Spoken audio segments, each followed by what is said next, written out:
Bonjour, je m'appelle Valérie Gendre et je suis maître Reiki en Bretagne. Pour tout savoir sur mon travail, consulte mon site internet terre-reiki.fr. Là, tu auras tout le détail sur les soins que je donne en présence ou à distance et sur les stages que je fais pour les 4 niveaux de Reiki. Je suis également sur Instagram, terre.2.reiki. Et hier, je vous ai demandé si vous étiez intéressé par une vidéo sur comment poser des intentions à l'univers. La réponse a été sans équivoque, oui, les personnes qui me suivent sur Instagram sont intéressées. Alors, je vais t'expliquer dans cette vidéo comment je fais. Je suis initiée au Reiki, donc évidemment, moi, j'utilise le Reiki quand je pose des intentions à l'univers. Et si tu n'es pas initié au Reiki, sache que cette vidéo va malgré tout t'intéresser parce qu'il y a d'autres façons de poser des intentions sans utiliser le Reiki. Le Reiki, il va donner un coup de pouce précieux que moi j'adore, mais sans le Reiki, tu vas également pouvoir faire des choses. Ça veut dire quoi poser une intention à l'univers? C'est travailler avec la loi de l'attraction. Ça veut dire attirer à soi des faits qui sont dans la même vibration que soi. Et donc, pour poser une intention à l'univers et travailler avec la loi de l'attraction, ce qui est fondamental, c'est d'être déjà dans la vibration, c'est-à-dire dans l'état d'esprit et l'état émotionnel dans lequel tu seras lorsque ton souhait sera réalisé. Je vais prendre un exemple concret. Tu es actuellement sans emploi et tu souhaites trouver un emploi. Lorsque tu poses ta demande à l'univers pour trouver un emploi, tu vas t'efforcer d'être dans l'état émotionnel dans lequel tu seras lorsque tu auras cet emploi. Donc ça peut être du soulagement par rapport à la pression financière, de la satisfaction par rapport à la reconnaissance. Pour entrer dans cette vibration émotionnelle, tu peux très bien t'imaginer aller à ce nouvel emploi, tu peux t'imaginer pousser la porte, tu peux t'imaginer avoir les premières tâches qui se sont confiées, tout ce qui pourra t'aider à te mettre dans cette vibration positive, ça va t'aider. Même chose si tu poses une intention pour rencontrer la personne qui va t'accompagner sur le plan amoureux. Quelle que soit l'intention, l'essentiel, c'est d'être dans cette vibration parce que tu attires à toi des choses qui sont dans la même vibration. Donc, si tu es dans l'angoisse d'être au chômage, et je peux comprendre, eh bien, toute l'astuce va consister à te projeter dans le futur comme si c'était déjà là. Tu vas prétendre que c'est déjà là. Et ça, c'est vraiment hyper important. Ça, c'est le premier point. Deuxième point, il va falloir savoir ce que tu veux demander à l'univers. Et crois-moi, ce n'est pas aussi simple que ça. Pour le faire très souvent en stage de Reiki, au niveau 2 et au niveau 3, et bien souvent, on a du mal à formuler ce que l'on veut vraiment. On sait très bien ce qu'on ne veut pas, et c'est plus difficile de savoir ce qu'on veut. Et c'est un travail très intéressant. Peut-être qu'il va te falloir beaucoup de temps pour élaborer ta phrase de demande ou tes phrases de demande à l'univers. Tu vas prendre le temps qu'il te faut. Et tu vas voir, ça va t'aider aussi parce que tu vas devoir faire un tri. Qu'est-ce que je veux vraiment? Qu'est-ce que finalement je ne veux pas trop? Qu'est-ce qui n'a aucune importance? Qu'est-ce qui est fondamental pour moi? Et c'est très intéressant. Alors, évidemment, pour des petites demandes comme ma voiture est réparée, le toit de ma maison est réparé, c'est pas compliqué. Tu sais exactement ce que tu veux. Mais pour des choses plus intimes, plus profondes, eh ben souvent c'est plus compliqué. Et notamment tout ce qui concerne l'affectif et aussi ce qui concerne le professionnel, qu'est-ce que je veux vraiment dans ma vie professionnelle. Là aussi, je sais parfaitement ce que je veux pas, mais qu'est-ce que je veux vraiment? Et c'est ça qui va être intéressant, parce que ta demande à l'univers, elle est forcément formulée au positif et à la forme affirmative. Tu ne vas jamais utiliser de mots négatifs et tu ne vas pas utiliser la forme négative. Si tu cherches un emploi, tu ne vas certainement pas écrire « je ne suis plus au chômage ». Tu vas écrire « je travaille » ou « j'occupe un emploi de ». Et soit c'est la fonction que tu vas nommer, parce que tu sais exactement ce que tu veux, soit tu vas décrire ton travail, ou tu vas décrire l'état d'esprit dans lequel tu seras lorsque tu auras ce travail.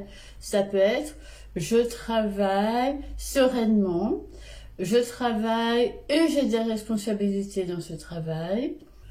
Si tu recherches un emploi proche de chez toi, peut-être que ça peut être judicieux de l'indiquer. Soit tu fais des demandes très ciblées, soit tu fais des demandes plus générales. Dans mon cas, je préfère faire des demandes plus générales, c'est-à-dire que je vais demander ce qui me convient le mieux. Si c'est sur le plan personnel, je vais ajouter sur le plan personnel. Si c'est sur le plan professionnel, je vais ajouter sur le plan professionnel.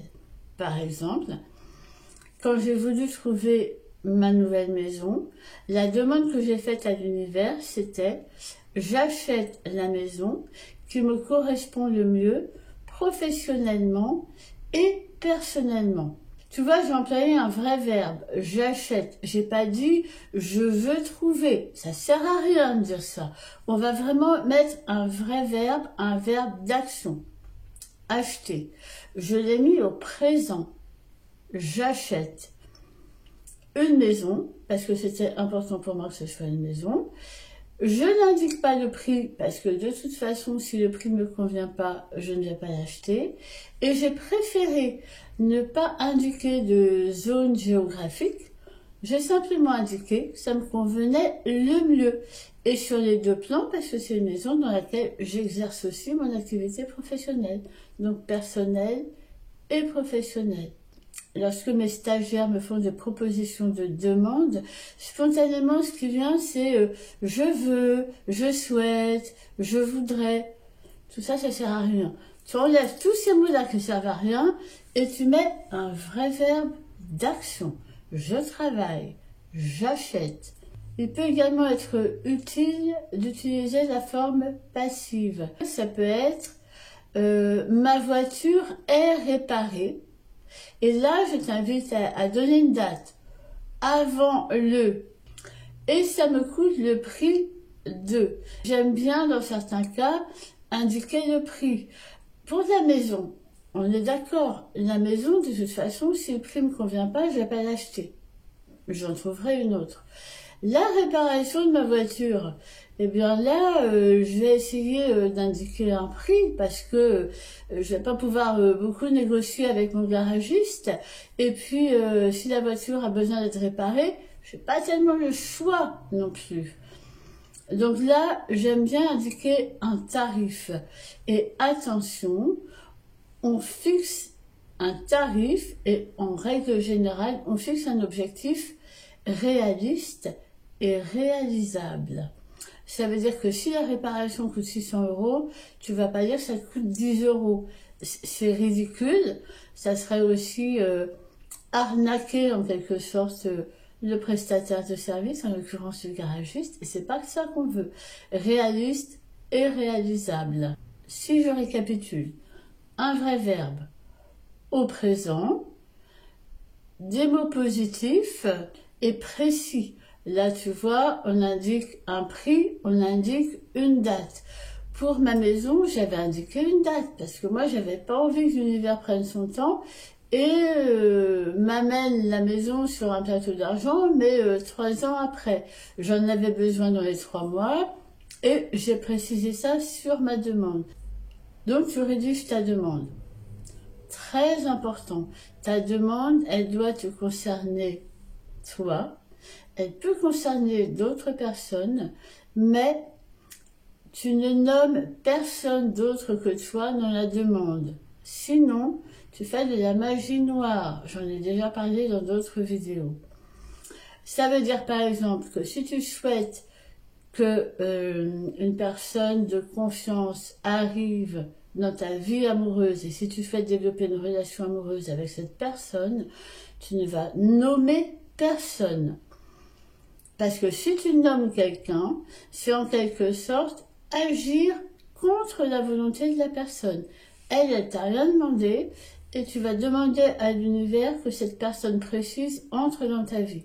C'est vraiment important de comprendre ce point. De même qu'en Reiki, on n'envoie pas du Reiki à quelqu'un qui ne l'a pas demandé.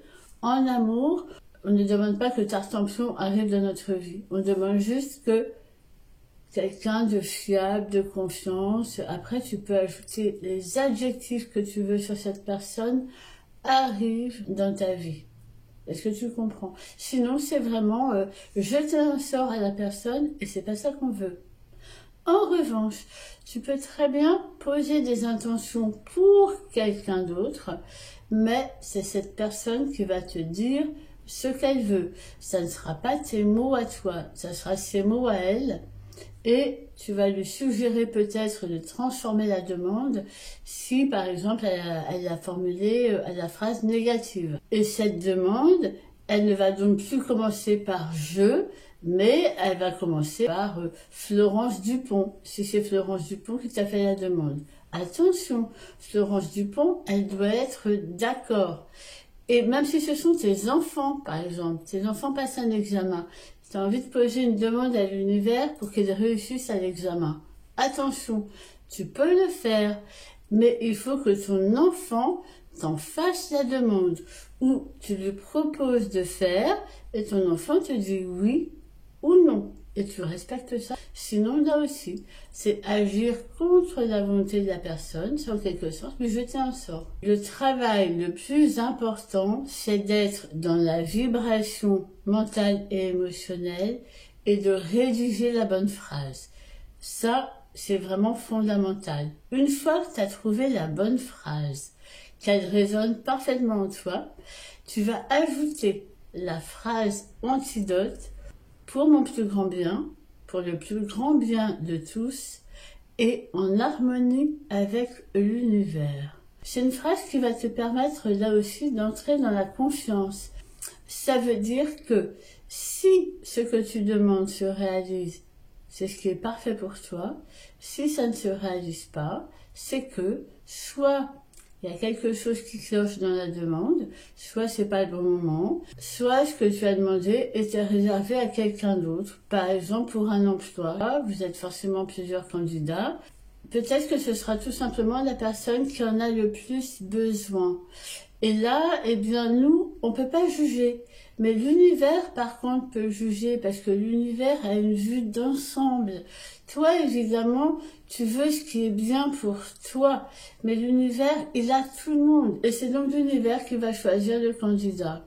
Si tu fais du Reiki, tu vas tracer sur le papier sur lequel tu auras écrit cette demande et la phrase antidote, tous les symboles Reiki que tu connais et tu vas les envoyer 3 fois. Si tu ne fais pas de Reiki, bien sûr, tu n'auras pas les symboles, tu vas faire ça sans le Reiki. On peut ajouter des éléments qui vont booster notre demande, en plus du Reiki, ou sans le Reiki si on n'a pas. On peut ajouter un cristal de roche, ça c'est le mien, ça c'est un cristal de roche. Ça c'est aussi un cristal de roche en forme de Merkaba. La Merkaba, en plus, est une onde de forme, donc ça va encore plus booster la demande. Si tu es initié au Reiki, tu vas tracer tous les symboles dans le cristal. On dit qu'on les fait entrer dans le cristal. Si tu n'es pas initié, tu vas simplement prendre le cristal dans ta main avec le papier sur lequel tu as écrit ta demande. Tu vas entrer dans la vibration. Voilà, c'est déjà arrivé ce que tu demandes et tu vas comme ça être dans cette vibration pendant 3 minutes. Si tu as le Reiki, tu envoies le Reiki pendant 3 minutes sur ta demande. Sinon, tu es simplement dans cette vibration. Le Reiki, c'est un plus. On peut aussi travailler, et ça c'est la nouveauté par rapport aux autres vidéos que j'ai déjà faites sur le sujet, l'énergie des planètes. En astrologie, on dit que chaque planète est dotée d'une énergie particulière et gouverne en quelque sorte un domaine de la vie. Mercure, par exemple, c'est la planète qui va gérer l'énergie de la communication. Ça veut dire que si ta demande est en lien avec le domaine de la communication, tu peux travailler avec l'énergie de Mercure. Et comment le faire? Eh bien, sur le papier sur lequel tu auras écrit ta demande, tu peux tracer le symbole de Mercure. Toutes les planètes ont un symbole que tu trouves facilement sur Internet. Pour en revenir à Mercure, c'est un cercle avec comme des petites cornes au-dessus du cercle. Mars, c'est une énergie très guerrière, c'est une énergie masculine, une énergie très yang. Donc si tu cherches un travail par exemple, ou si ta demande est vraiment en lien avec quelque chose dans lequel tu vas devoir être très actif, très dans l'action, voire dans le combat, eh bien tu peux placer ta demande sous le signe de Mars. J'en reviens à Mercure. Mercure, c'est la communication, mais c'est aussi les transports. Ça veut dire que si tu cherches un travail dans le transport, tu peux cumuler l'énergie de Mars avec l'énergie de Mercure. Parce qu'on peut cumuler aussi l'énergie des différentes planètes et tracer autant de planètes finalement que l'on veut sur notre papier. Jupiter, c'est l'expansion, l'ascension sociale par exemple, c'est prendre plus de place. Dans Jupiter, il y a aussi une certaine forme de validation, de reconnaissance. Si par exemple tu as créé ton entreprise, que tu trouves que le démarrage est lent ou que en ce moment c'est un peu terne, eh bien, tu peux placer ta demande, si elle a trait évidemment à ton entreprise, sous le signe de Jupiter, pour avoir une expansion en fait de ton entreprise. Si ce que tu demandes a un rapport avec l'amour, ou avec la séduction, avec la beauté, avec l'art, là, tu peux la placer sous le signe de Vénus.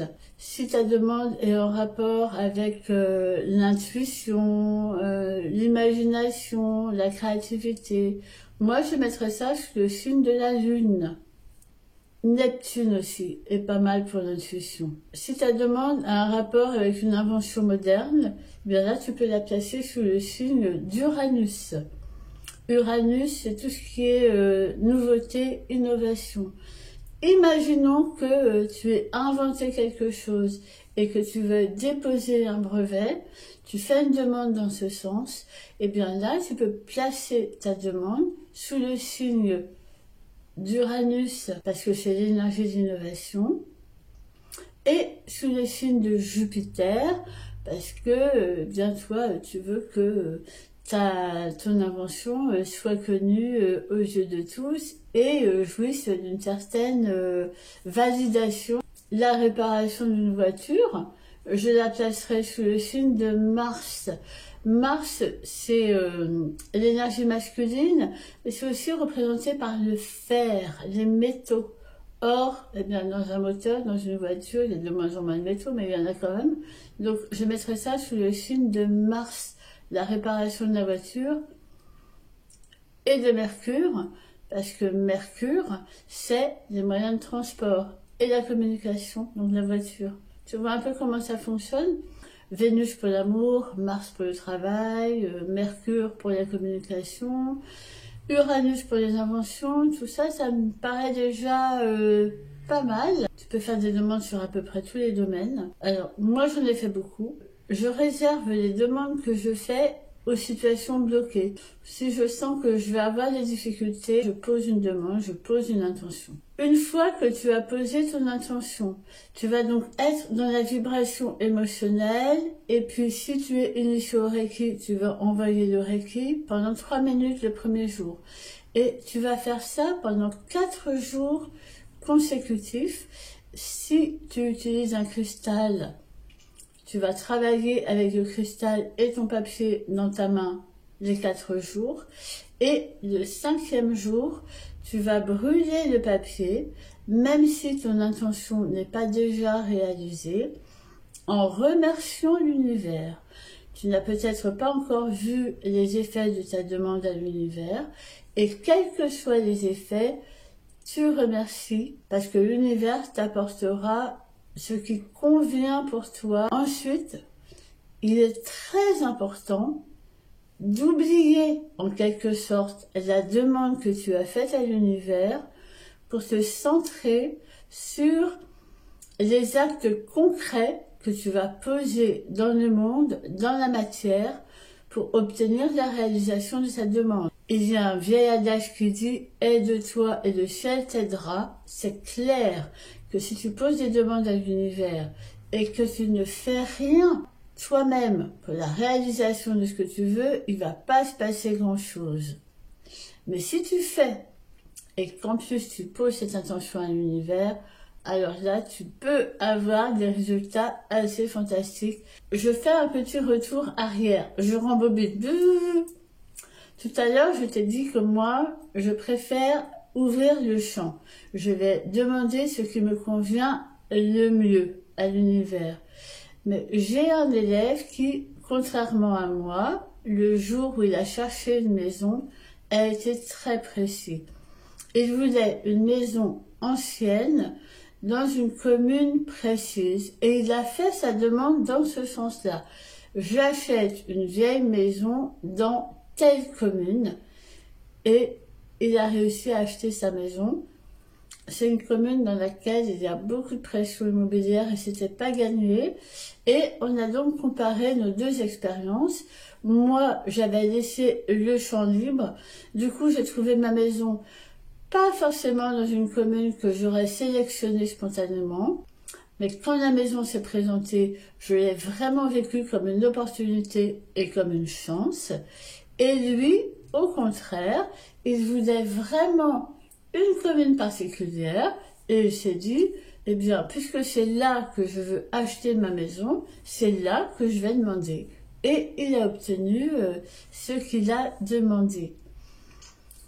Moi, je préfère ouvrir le champ parce que je me dis, je demande des choses en pensant que ça correspond à mon besoin véritable et je peux me tromper. Alors que l'univers, lui, ne va pas se tromper. Et je suis vraiment dans cette confiance-là. Et cette confiance, elle me permet de te dire qu'il n'y a pas beaucoup de demandes que j'ai posées et qui n'ont pas abouti. Il y en a certainement, mais honnêtement, eh ben, je m'en souviens pas. C'est vrai, je te mens pas, je ne m'en souviens pas. Peut-être parce que je suis dans cette confiance que si l'univers m'apporte ce que j'ai demandé, c'est parfait. Et s'il ne m'apporte pas ce que j'ai demandé, eh bien, c'est que c'était pas le bon moment pour moi, ou peut-être que je me trompais dans mon désir. Ça permet aussi de cheminer plus sereinement dans son évolution. Une dernière chose très importante. Nous allons bientôt avoir une nouvelle lune. Eh bien, la nouvelle lune, c'est le moment intéressant pour poser tes intentions.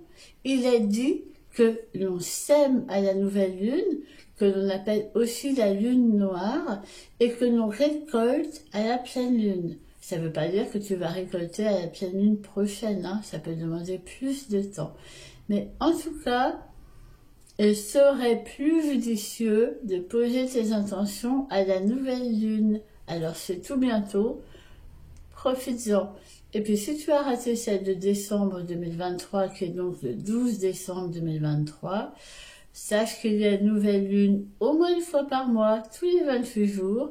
Donc, il sera toujours temps à la prochaine nouvelle lune de poser ton intention. Et si tu as trop d'impatience pour attendre la nouvelle lune, eh bien rien ne t'empêche d'essayer avant. J'ai essayé d'être très concrète, j'ai peut-être oublié des choses. Si c'est le cas, n'hésite pas à me laisser en commentaire et je ferai des vidéos rectificatives si je n'ai pas été tout à fait assez claire. Il me reste à te souhaiter un bon moment lorsque tu poseras cette intention et à récolter aux pleines lunes qui vont arriver. Et s'il te plaît, mets un pouce bleu, c'est important pour moi. Abonne-toi à cette chaîne si tu n'es pas encore abonné. Et je te dis à bientôt. Namasté.